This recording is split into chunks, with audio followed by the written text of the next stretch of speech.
Jean-Charles Lajoie est avec nous. Monsieur Lajoie, bonjour. Le bonheur. Tu dis, toi? Gros week-end de sport. Tout le temps.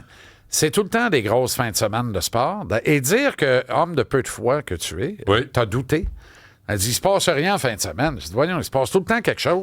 Je sais pas. Non, mais t'as vu les bums de la Ryder Cup, la Coupe Ryder de golf?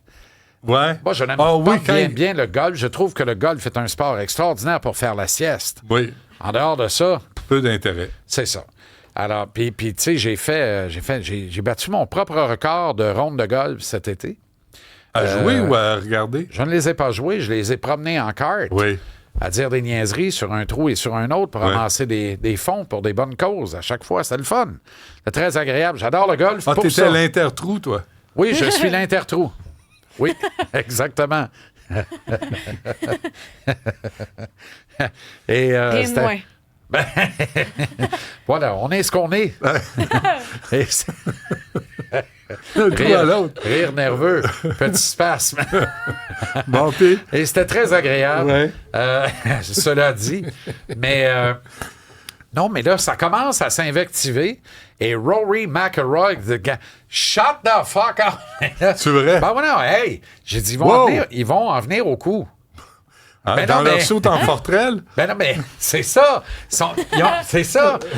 Ils ont toutes des culottes de serveurs chez Saint-Hubert en 89. Ils vont se taper sa gueule. Où est la crédibilité là-dedans? Tout du linge que j'ai acheté chez Target puis chez Walmart. C'est pas sérieux. En forterelle, tu fais peur à personne. Je note que quand tu parles de Guinée, tu parles jamais de Costco. Ça me surprend un peu, par exemple. On le sait, 13 à la douzaine. Ah oui, des chemises, là. C'est pas des œufs, là. Hey. Non, pas vrai. Pas quoi? Non. Pas chez Costco des chemises. Banteca. Non, monsieur. Là, il y a des limites. Je trace la ligne, il y a quand même des limites. Moi, j'ai regardé un peu de football. Oui. Et j'aime pas, c'est les Chiefs. J'aime pas les danses. J'aime pas les Chiefs et j'aime pas les danses. Non, je trouve ça arrogant, baveux, futile. Ça, tu vois, moi, ça, j'haïs pas ça. Ah non, moi, ça me... Mais j'haïs les Chiefs. Anti-esprit sportif. Ah oui. Ah, je t'ai compté, là, je vais faire une danse. Ça, je trouve ça vraiment niaiseux. Ouais. Mais non, mais c'est un sport de sacrifice. Faut être dur sur son corps. Et ça cogne comme... C'est des accidents de char. Oui. CD égal. Oui. Ça se peut pas. Pas de ceinture. C'est fou. Puis avec le son, maintenant, il y a des micros partout maintenant. Là, tu entends la collision des deux chapeaux protecteurs. Ça fait clac! Mais il n'était pas supposé arrêter des contacts de tête. C'est un os du cou qui a cassé. Mais les contacts de tête sont censés être interdits. Avec les quarts arrière, surtout, on protège les superstars. On les protège pas mal bien. Au dire de certains, au dire de Donald Trump, de la Trump Nation, lui, il trouve que c'est rendu un sport de... Oui. Il dit il dit on protège tout le monde. Il dit ça frappe plus. Il dit c'est du niaisage. Ben embarque sur le terrain, mon Donald. Ah oui, vas-y, mon Donald. On va vas-y, on passe de quart. On va te mettre un petit pantalon moulant, là, voir de quoi ça a l'air. Oui, madame. Oui, monsieur. Mais là aussi, et c'est le témoin, je pense, d'une époque pas commode, vraiment une époque... fucked up, moi te le dire comme je pense. Il y a eu du rififi après un match. Traditionnellement, les matchs se terminent, on se rencontre au centre du terrain, on se congratule, certains se mettent à genoux, on fait la prière, puis bon, tu comprends? Robert Saleh, le coordonnateur de la défense des 49ers de San Francisco, a menacé de tuer l'entraîneur-chef des Jaguars de Jacksonville. Il a tendu la main, le gars est passé à côté, puis il lui a dit quelque chose du genre « Je veux plus jamais entendre mon nom dans ta bouche ». Comme l'air de dire t'es un fake, un traître, un malhonnête, t'es Mike Commissarek, genre, là, tu sais. Les vrais saches, là. Là, je viens de paraphraser. Mike Commissarek, le joueur de hockey? Oui. Mais c'est une autre histoire. Il y a comme une libellule qui a passé. T'es dans ton jardin secret, là. Oui, il a dit ça. Puis là, Saleh s'est comme reviré, puis il a dit, toi... Je vais t'arracher la tête, m'a t'enterrer vivant. Une affaire de même. Ah ouais. Et là, les deux sont partis, puis là, il y a du monde qui sont arrivés, puis là... Sauf qu'aujourd'hui, quelqu'un filmait avec son téléphone cellulaire. Of course. Fait qu'on voit la séquence, on entend le propos. Écoute, alors, ça, c'est dans un moment fraternel d'après-match où on a fait la guerre, puis là, on fait la paix, puis tout le monde fait des mamours. Non, la paix n'existe plus. C'est ça mon point ce midi. Qu'est-ce qu'il disait? La paix n'existe plus. Qu'est-ce qu'il disait à propos du football, du rugby? Le football est un sport de voyous joué par des gentlemen, puis le rugby, c'est un sport de gentlemen joué par des voyous. C'est intéressant. C'est très intéressant. D'ailleurs, les Canadiennes ont échoué dans leur tentative de remporter la Coupe du monde de rugby féminin. Ouais. Tombé aux mains des Anglaises, la Coupe du monde était tenue en Angleterre, d'ailleurs. Ben, les Anglaises sont championnes du monde. Je suis un peu surpris, moi aussi. Je suis content pour elles. Oui. Kim Clavel est devenue championne. Ça, il y a deux affaires, là. Avant d'en venir au sujet, là, deux affaires. Ouais. Kim Clavel, sensationnelle. Quel spectacle.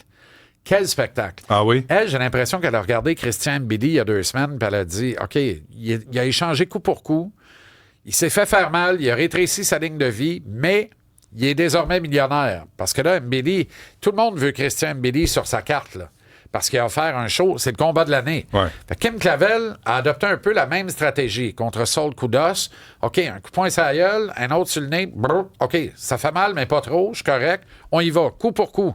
C'était hallucinant comme bagarre. C'était spectaculaire à un niveau de chez les spectaculaires. Là. C'était vraiment exceptionnel, pour vrai. Regarde, elle a l'air fraîche comme une rose là-dessus. Ouais. Pourtant, une demi-heure après, en conférence de presse, ah non, mais c'est pas la même. C'est pas Kim Clavel, ça? Oui, c'est Kim Clavel, mais c'est pas samedi. Mais non, c'était pas Mark Griffin qui était l'arbitre au centre du ring. Puis Alexandra Croft avait pas ce outfit-là pendant tout. Mais... Puis le tapis du ring n'était pas rouge. Bref, c'est une photo d'archive qu'on vient de voir. Ah bon, c'est pas bon. Oui. C'est pas bon. Non, mais c'est Kim Clavel. Oui, c'est Kim mais Clavel. Pas samedi. Mais pas samedi. Ouais. Parce que samedi, j'ai dit, voyons, elle est bien fraîche, parce qu'en point de presse, elle était démontée. Le visage tuméfié, comme on dit dans l'expression consacrée. Ben, c'est pas facile, hein? Boxeur? Non, surtout au coup pour coup. Puis elle rentrait dans les coups de Saul Koudos en même temps qu'elle lui en descendait. Ah ouais. Non, mais il paraît que Jake Paul était affolé de la performance. Il était hyper heureux. Et ça, là, ça veut dire Kim essaie de survivre 2 à 3 ans, défendre ce titre-là. Elle veut un combat d'unification. Gagne-le. T'es millionnaire. Ouais. Tu seras plus obligé, là. Tu vas pouvoir retourner changer des couches dans les CHSLD si tu veux, mais tu seras plus obligé. Tu comprends? Ouais, ça va juste être de la noblesse pure. Ce que tu incarnes. Tu l'as fait pendant la pandémie, tu as mis ton entraînement sur pause, tu es allé servir les malades. Pour moi, tu es monté au front. Ouais. Parce que tu es noble, puis parce que pour toi, c'est une dévotion, puis tu es courageuse. Ouais, alors, bravo à Kim Clavel. Elle est extraordinaire. C'est une grande inspiration. Bravo à Christian Mbili à rebours aussi. Et t'as vu Tamara Thibault? As-tu vu Tamara Thibault? Écoute, cligne pas des yeux. Un knock-out en moins d'1 minute encore. Il n'y a pas de knock-out chez les filles. Il y en a, mais très peu. Ouais. Des combats de 2 minutes, c'est moins propice au knock-out. Force de frappe un peu moins grande. Pas Tamara Thibault. Aïe, aïe, aïe, aïe, aïe, aïe. Je regarde ça, aïe, aïe. Boum! La demoiselle sur le derrière, mon gars, mêlée comme une poignée de clous, terminée. Tamara Thibault est pour vrai. Fille d'ici aussi. Ça, on va voir ça sur les grandes scènes du monde. Je suis à peu près convaincu. Je donne plus le bon Dieu en confession depuis Mary Spencer et quelques autres dont on engraisse la fiche, puis un moment donné, ça pogne un nœud, là. Ouais. Mais je pense que Tamara Thibault est pour vrai. Je pense. En tout cas, une force de frappe là, incroyable. Marc-André Fleury s'est retiré dans la peau d'un pingouin. Moi, c'est mon highlight de la fin de semaine. Il m'arrache une larme. C'était tellement beau de voir ça. C'est tellement l'ultime coéquipier et un bon gars. Et là, les gars ont décidé ensemble qu'ils n'allaient pas commencer le match. Ils jouaient une période. C'était ça le deal. Il va jouer la 3e période du match. Et là, il est embarqué dans le filet, puis j'étais tellement nerveux, et je voulais pas perdre l'avance. Les Pingouins avaient l'avance, 2-1 ou 3-1, je pense. Puis je voulais tellement C'était un vrai match ou un autre? Vrai match. Un vrai match. Contre les Blue Jackets de Columbus. Il a très bien fait, il a rien cédé.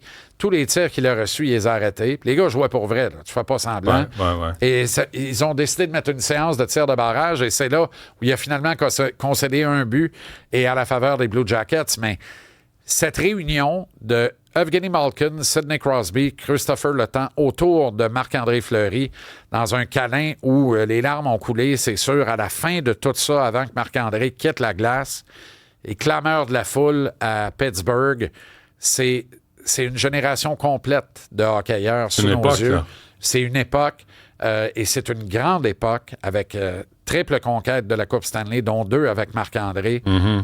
Sensationnel, l'ultime coéquipier. C'était beau de voir ça. Les gars signent un contrat d'un jour, mais ne revêt pas l'uniforme. Ils signent un contrat pour se retirer techniquement dans l'uniforme dans lequel ils ont évolué. Pas lui, il a tenu à jouer. Il est encore capable de jouer, d'ailleurs. Mais il a dit un truc que j'ai lu, là, je suis fatigué. Il a écrit ça. Et ça se peut, se peut, là. Tu sais, quoi, 40? Oui. Il est fatigué, mais en pleine forme. Oui, mais sauf que l'usure du temps fait la... L'usure pour un gardien de but, là, les hanches, les genoux. Comme un receveur au baseball.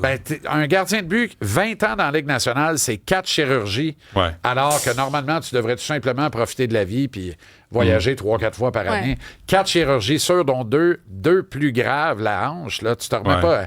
tu pars pas en jogging 3 jours après. Là. Un remplacement de la hanche, là, t'en as pour des mois. Là, la rééducation, la réhabilitation.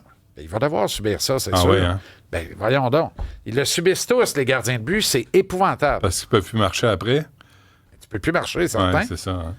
Non, mais t'es allé en style papillon, puis c'est l'enfer. J'écoutais d'ailleurs Martin Brodeur hier dans notre reportage, qui était avec Sea Devils à Québec, qui jouait contre les Sénateurs au Centre Vidéotron. Et puis il parlait justement, tu sais, de l'usure là, du gardien de but, puis tout ça. Puis il dit c'est encore bien pire aujourd'hui. Il dit ils sont tous butterflies, style papillon. Fait qu'il dit s'en vont à terre, puis là, déplacement à gauche-droite, les genoux, les hanches. Écoute, je peux t'en parler, l'héritier, là. C'est ça. Là. Déjà, oui. Ben oui, avec une retraite à 20 ans. Imagine quand tu te retires à 40. Ben oui. Voilà. Le Canadien. Oui. À demain. Parfait. Merci, Jean-Charles.